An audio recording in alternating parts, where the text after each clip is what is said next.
In a previous video, I unboxed this Rinasclta Granite all-road frame set. Now the time has come to create a beautiful machine from what is currently a huge pile of components. What a treat. Now before we begin, I can tell you that this didn't go to plan, even though I have Johnny building the bike, who currently works at Sigma Sports and has 18 years of bike mechanic experience. They may have reinforced it, who knows. Yeah. So yeah, the cable routing wasn't the easiest on this bike. In my poll, 70% of you said that you would rather build your own bike than buy a new bike. So let's see if you would say the same thing after watching this video. So first things first, Johnny set about installing the seat post. This is so we can clamp the seat post in the stand and we are ready to work. Clamping the frame is not ideal. Also, the frame's more expensive than a seat post. Seat post is quite cheap, so if you damage that, it's not gonna break an arm and a leg really. It's worth noting that there wasn't a little rubber cover that goes over the seat tube to cover the hole and stop water ingress.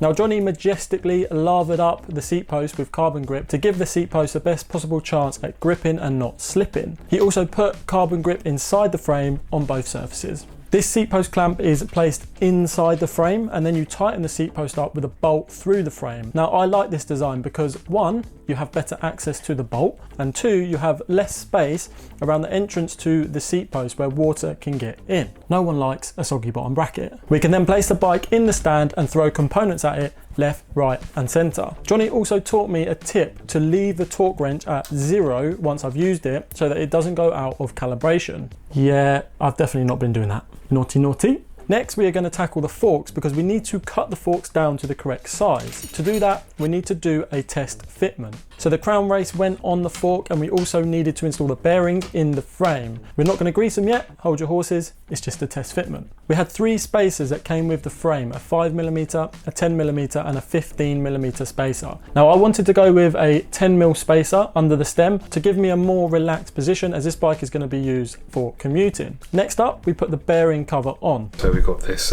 bearing cover there at the top with the cable routing, and it's got little notches to line up to the top bearing of, let's say, preload piece there. Just make sure you line it up. What it does, it helps when the cables come out, the hydraulic hoses and gear get outer, so it doesn't basically get tight or cut it. It rotates with it. Now onto the spacers, and this is where the problem started. Let me first explain how the spacers work so you have some context. Each spacer has these little sort of nipples or prongs, for want of a better word, and these nipples slide into the hole on the spacer above. This keeps all the spacers aligned so that when you turn the bars, all the spacers turn correctly with the integrated cables. So in went the forks, then the C-clip or this little washer that keeps the forks in the center of the head tube. Then went in the bearing cap, which aligned correctly with the C-clip. No issues there. But when we went to add the first spacer, it didn't slot into the nipples on the bearing cover, as you can see in the footage. Now, this should slide in pretty easily, maybe a bit of a wiggle, but there shouldn't be any force involved. After way too long trying to get it to fit different washer combinations, it looks like there is a simple misalignment of the spacers. We tried various combinations. We also tried installing the stem with the 10mm spacer and using a little bit of force, but we found when any spacer was used, it would force something out of alignment. So yeah, so it's not lining up to these notches here at all if the spacer's on, but this lines up to the handlebar, just not to the spacers. We thought maybe paint had gotten into the holes in the stem on the bars, and that was stopping the notches on the spacer from entering the holes in the stem. So out came the file and we removed any paint from the holes in the bars and tried it again, but still no luck. We then analysed the bearing cover and a 10mm spacer together, and this is what we found. See where it's, now these 2 notches are lined up on here, but it's not lined up here. Yeah, I got you. Yeah. Yeah, have a look, you'll feel it. With this misalignment, as soon as you put the fork steerer through them, it forces them out of a line, and this is why we can't get the nipples to line up. This is frustrating as it seems the tolerances aren't correct and I simply can't use any of the spacers. Now when I spoke to Rinasclta, they said that this was tested. I sent them all the pics and they were very fair in their response. They tested the current stock and as you can see the bike is fitted with spacers. Someone also commented on the frame unboxing video saying that they had built their frame up without an issue. They sent through pics on Instagram which showed all the washers under the stem. He did comment saying that it was a little tight and required a little bit of fiddling to get everything to align properly. So maybe I've just drawn the short straw here. Who knows? Now when we remove the spacer, there were no issues. The stem slotted nicely onto the bearing cap, literally straight away. We are going to continue with the build with no spacers, as I'll be able to get away with the slammed position, I hope. We'll find out in future videos. Good luck with that. So with everything in place, Johnny marked the steerer tube at the top of the stem. We also then took into account the extra space from the compression plug. Because now I can see how thick that is. We'll need to cut about maybe 3 mil below the line I've just placed. Johnny then placed the compression plug against the stem with the top of the plug on the line marked previously. Does that make sense? Before we grabbed the samurai sword and chopped them down, some tape was placed around the steerer where the cut was going to be made to help reduce the fraying. Then the cutting guide can be placed on the steerer, ready for the chop. Outside we go so we don't make a mess inside. The vise got clamped to the table and then we can begin. Water was poured where the cut was going to be made and on the blade itself. When cutting, it's a very smooth process. You let the blade do all the work. Remember, it's a serrated edge, like a bread knife, not like a clean edge blade that you would use to chop down. Personally, I think Johnny has a solid wrist action, so do leave him some nice comments down below. Everything cut and the edge is looking nice and neat. We can remove the tape and give it a little sand down to make it nice and smooth. Ideally this would be with a fine grit sandpaper. I only had 180 to hand, so we just sanded that down with some water as well. A nice circular wet sand. I then placed the excess steerer tube onto the memory shelf. How emotional. The compression plug that we are using is much longer than the one that came with the frame. This is because many people commented on my previous build saying that having a larger one is better as it covers 100% of the clamping surface. However, when we went to fit the forks, we couldn't get the compression plug into the steerer tube all the way. You reckon it tapers in a bit? Or? I think so, possibly. They may have reinforced it, who knows. Yeah. It's hard to tell, even looking at it. The light, you can't really tell. Back to the original one then, yeah? Yeah, we'll have to use the original. The original plug slid into the steerer tube without issue and Johnny tightened it up. We are back in business. Now with everything in the frame and test fitted, it's looking pretty good. That's it. And as this goes down, it obviously lessens the space between the top cap and obviously the expander plug. So then we can get enough compression on the headset. Otherwise, if it touches, the problem you'll have a loose headset.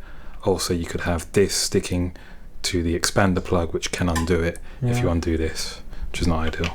Now onto the cable routing, and if any of you have routed compressionless cables through a routed bar and frame combo, then you will understand what we're about to go through. My struggle is emotional.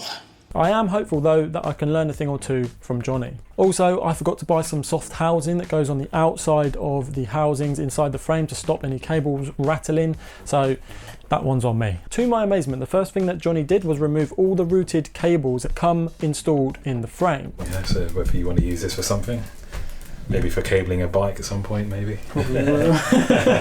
I laughed, but you and I both know I'm going to need those in the future when I won't be laughing. So the group set that we are using for this build is the L-Twoo Rx 2x12 speed. So Johnny got to unraveling the hydraulic hoses that came with the L-Twoo group set. So with the back brake cable in hand, Johnny started feeding the cable from back to front. Then the cable simply popped out of the head tube. If you've got the access to the bottom bracket as well, you can help guide the hose go through the actual down tube, and then just push it through and it just comes out easy as that. When I did my previous bike, I actually routed the cables through the bars first. This then forced me to route the cables from front to back, which is much harder because you have to get the rear brake and gear housings through the chainstays at the rear of the frame. Whereas if you go back to front, they simply pop out at the head tube. It makes perfect sense. Next on the hit list was to mount the brake caliper to the frame. This required hunting through the 100 bolts that came with the group set, which is a good thing, better more than less. These L-Twoo Rx calipers are actually post-mount calipers, so we need to use an adapter to install them to the flat mount frame. We are using 160mm Shimano Ice Tech discs, front and rear, so we need the correct adapters for the 160mm rotors. The adapter first screws into the frame, then the caliper can be screwed into the adapter. Johnny pointed out that this does mean when aligning the brake caliper, we have two mounting points that can be adjusted potentially, if they need to be. Now we can rinse repeat on the front brake. The cable has routing through the fork and it's pretty simple to go through the frame. So a little push and the cable slid through without any issues. Then Johnny figured figured out which mount to use and screwed it into the fork, followed by the caliper being mounted to the adapter. If your calipers are flat mount, by the way, then they will mount straight onto the frame. Now I must admit, these L-Twoo Rx calipers look the part for sure, but as you will find out, it's what's under the surface that matters the most. This is the mount that we went for, and with the wheel in the frame, everything was looking good. Onto the gear cables. We are using the Jaguar Pro shift kit, which has compressionless outer housings. This is to prevent the cables getting crimped in the tight routing of the handlebars. For those that don't know, compressionless housing is super stiff, much stiffer than normal brake housing, which makes it hard to manipulate through the bars. It's not going to be easy. So this little bung was removed from the rear of the frame, then the gear cable was pushed through the frame so that it came out of the head tube. Again, feeling where it was going from the bottom bracket. The housing for the gear cable is all one piece, so the front and rear essentially together. So we need to work out where it can be cut to give us enough length for the rear derailleur and enough for the front derailleur. To do that, first Johnny eyeballed how much cable we would need for the rear gear housing when it was routed through the bars, given a little excess just in case, you never know. Then the rear derailleur was installed. First things first, the threads were greased and the derailleur itself was screwed into the derailleur hanger at the rear of the frame. This went in without any issue. Then Johnny roughly aligned the gear cable where it enters the rear derailleur, ensuring that when it's at its lowest point there is still enough space for the cable and it's not being pulled tight. With the cable length decided for the rear, with one quick snip, the cable was now in two halves. We can then feed the front gear cable from back to front. Again, doing this back to front makes it easier to route the cable through the sharper bend in the frame as it heads down towards the bottom bracket and back up the down tube. Now, because this was a tighter turn, it was a little bit more fiddly. With some great pushing motions, just like that, it popped out of the head tube.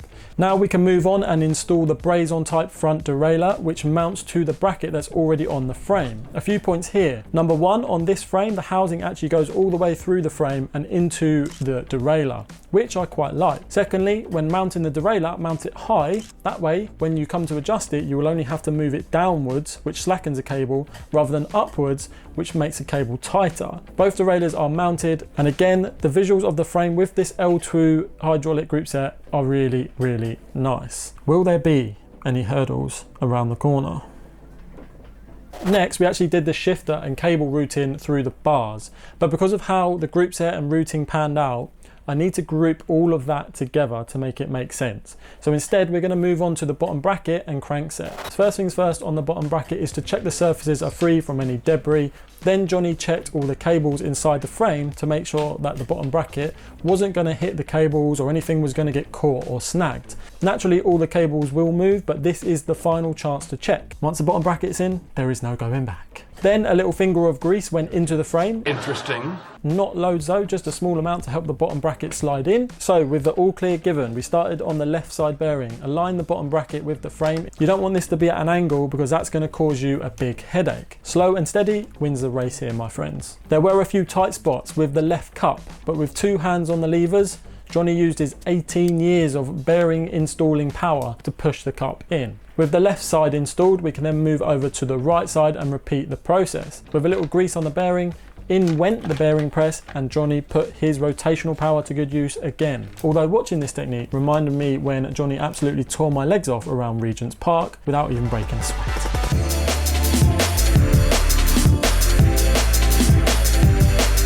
Or the final few millimeters is done once both sides are in and they were done simultaneously on both cups. Everything is looking good with the lips on the bottom bracket, they are tight against the frame, a quick wipe down and a tidy of the workspace, and we can move on to the crankset install. Now for the crankset, both chain rings are one piece, so we don't need to bolt them together. What we do need to do though is bolt the chain rings to the drive side crank arm. The chain rings slot nicely into the crank arm with a simple spline, and there are these three bolts that lock them together. These bolts are all tightened up to 8 Newton meters, giving us 3 satisfying clicks.